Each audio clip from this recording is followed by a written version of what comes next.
and would have hunted down and sunk her ballistic missile submarines. The USSR at first used sheer numbers of diesel-electric submarines, then more advanced nuclear attack submarines, to whittle down the odds. One of the most innovative underwater weapons developed by the Soviet Union was the VA-111 Squall supercavitating torpedo. Highly classified, Shkvul was virtually unknown before the end of the Cold War and only became common knowledge in the mid-1990s. Powered by a rocket engine, it was capable of astonishing speeds of up to 200 knots an hour.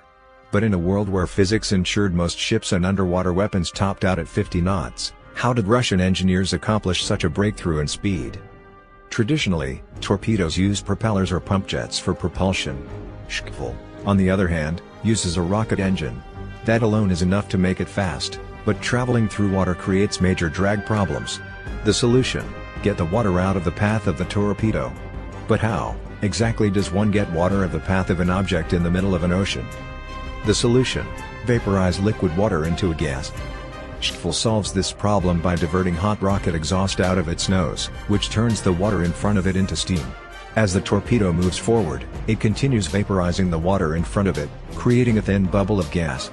Traveling through gas, the torpedo encounters much less drag, allowing it to move at speeds of up to 200 knots. This process is known as supercavitation. The trick with maintaining supercavitation is keeping the torpedo enclosed in the gas bubble. This makes turning maneuvers tricky, as a change of heading will force a portion of the torpedo outside the bubble, causing sudden drag at 230 miles an hour. Early versions of Shkvul apparently had a very primitive guidance system, and attacks would have been fairly straight torpedo runs. Considering the warhead would have been nuclear, that would probably have been good enough to destroy the target. It's clear the Soviet Union believed there were times when torpedo speed was more important than maneuverability.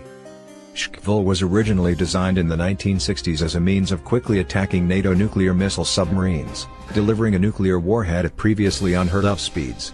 The torpedo is of standard 533mm torpedo diameter and carries a 460-pound warhead. It has a maximum range of 7,500 yards. Shkvul began mass production in 1978 and entered service with the Soviet Navy that year. Like any weapon, there are drawbacks.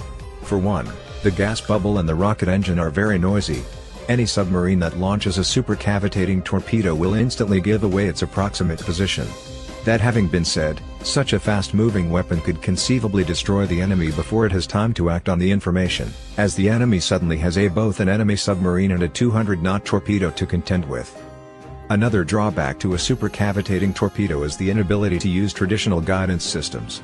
The gas bubble and rocket engine produce enough noise to deafen the torpedo's built-in active and passive sonar guidance systems.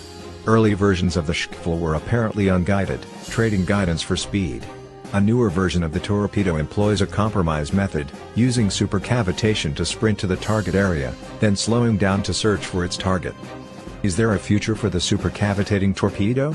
The US has been working on such a weapon since 1997, apparently without a deployable weapon. Indeed, the US Navy is currently in the process of upgrading the venerable Mark 48 submarine torpedo for service into the foreseeable future. Then again, the Navy's requirements were far greater than Shkvul's capabilities, including turning, identifying, and homing in on targets.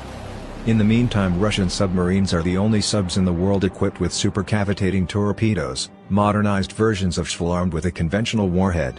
Russian industry also offers an export version.